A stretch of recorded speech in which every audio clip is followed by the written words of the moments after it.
Assalamualaikum warahmatullahi wabarakatuh. Hai Sobat Religi, perkenalkan saya Ahmad Zain Hasibuan Eskom, CPNS di Kantor Kementerian Agama Kabupaten Nia Selatan dengan jabatan Peranata Komputer Ahli Pertama.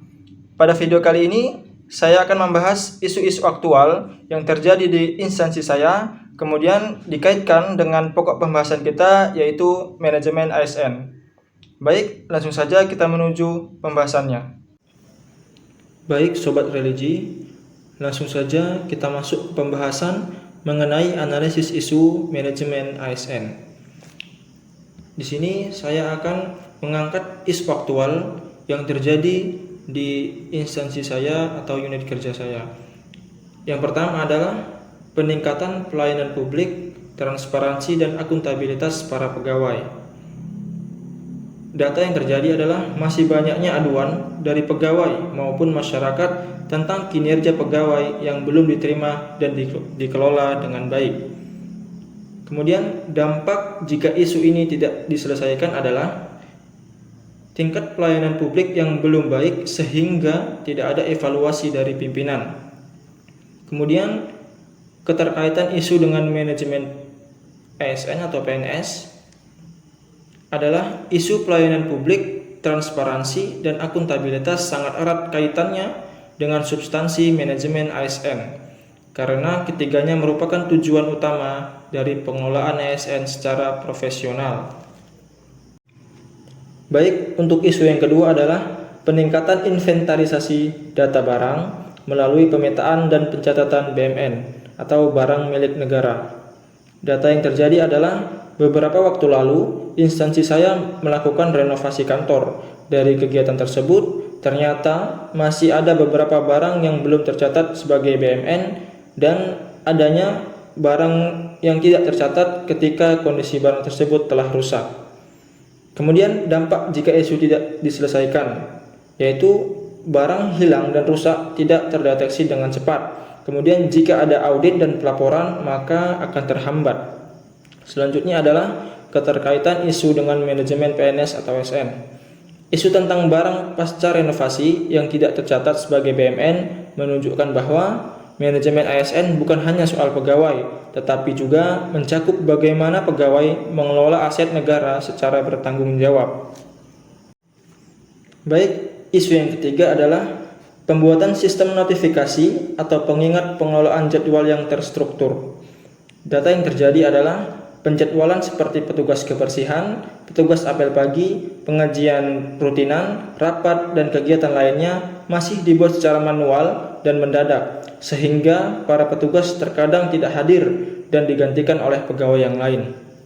Kemudian, dampak jika isu tidak diselesaikan adalah ketidakaturan pelaksanakan kegiatan, kinerja ASN yang menjadi tidak tertib, dan tingkat disiplin dan tanggung jawab akan menurun. Selanjutnya adalah keterkaitan isu dengan manajemen PNS atau ASN. Isu penjadwalan manual dan mendadak berkaitan erat dengan substansi manajemen ASN karena bertentangan dengan prinsip ASN sebagai pelayan publik yang tertib, terencana, dan siap melayani. Baik, untuk selanjutnya adalah teknik analisis isu. Di sini saya akan menentukan isu strategis dengan menggunakan teknik analis USG. Apa itu teknik analis USG?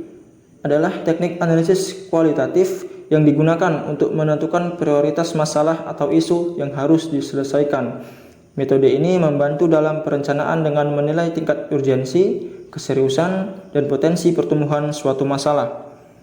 Di sini saya akan menetapkan rentang penilaian mulai dari 1 sampai dengan 5. Jadi semakin tinggi skor menunjukkan bahwa isu tersebut sangat urgent atau sangat penting dan sangat serius untuk segera diselesaikan. Dari tabel berikut, kita akan membandingkan dan memberi penilaian tentang isu yang telah kita angkat. Isu yang pertama adalah peningkatan pelayanan publik, transparansi, dan akuntabilitas para pegawai. Isu yang kedua, peningkatan inventarisasi data barang melalui pemetaan dan pencatatan BMN. Dan isu yang ketiga adalah pembuatan sistem notifikasi atau pengingat pengelolaan jadwal yang struktur.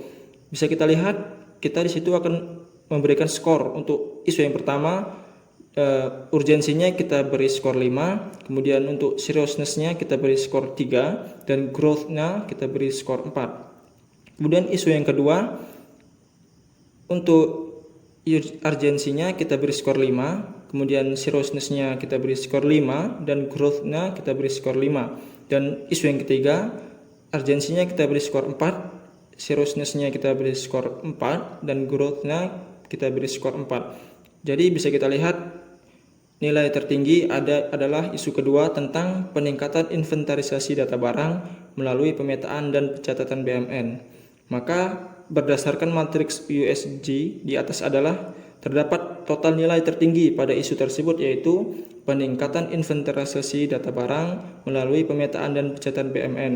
Isu ini memiliki nilai 15 dan akan diangkat menjadi isu strategis.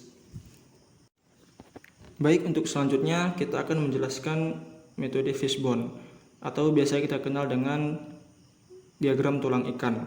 Jadi untuk daerah kepala bisa kita bilang itu adalah sebuah isunya, yaitu peningkatan inventarisasi data barang melalui pemetaan dan pencatatan BMN. Kemudian kita menggunakan 4 indikator, yaitu 4S, ada sistem dan surrounding, kemudian supplier dan skill. Dari sistem, penyebabnya adalah pengawasan dan pelaporan BMN belum berjalan dengan maksimal. Kemudian dari penyebab surrounding, yaitu kegiatan fisik renovasi lebih difokuskan pada hasil pembangunan tanpa dibarengi kesadaran administrasi terhadap aset yang dihasilkan. Kemudian indikator yang ketiga adalah supplier. Penyebabnya yaitu tidak ada penunjukan petugas atau unit kerja yang secara spesifik bertanggung jawab terhadap aset yang diterima dari pihak ketiga. Kemudian indikator yang keempat adalah skill. Penyebabnya adalah keterbatasan SDM dalam pengoperasian aplikasi SIMAN BMN. Baik, untuk selanjutnya saya akan menjelaskan tentang gagasan kreatif yang dapat dilakukan untuk menyelesaikan core issue tersebut berdasarkan indikator 4S tadi. Untuk yang pertama adalah sistem. Yang dapat kita lakukan adalah membangun dashboard monitoring BMN berbasis web atau Excel otomatisasi yang memuat status barang, kondisi, lokasi, dan penanggung jawab yang dapat diakses oleh pejabat terkait secara real time. Untuk yang kedua adalah surrounding, dan yang dapat kita lakukan adalah pemasangan barcode atau QR, kode fisik pada setiap barang yang langsung terhubung ke sistem pencatatan digital atau database Google Sheet atau aplikasi SIMAN. Kemudian yang ketiga adalah supplier. Yang dapat kita lakukan adalah menetapkan PIC atau person in charge aset pada setiap pengadaan barang dan mencantumkan nama barang, jumlah, kondisi, lokasi penempatan, serta penanggung jawab internal. Dan yang terakhir adalah skill, adalah membuat video tutorial singkat yang berdurasikan 3-5 menit tentang cara input, update, dan pelaporan aset di SIMAN dan disebarkan melalui grup WhatsApp kantor atau kanal YouTube internal. Baik, sekian yang dapat saya jelaskan dari analisis isu manajemen ASN. Lebih dan kurangnya saya mohon maaf. Saya akhiri. Wassalamualaikum warahmatullahi wabarakatuh.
Baik, sekian yang dapat saya jelaskan dari analisis isu manajemen ASN.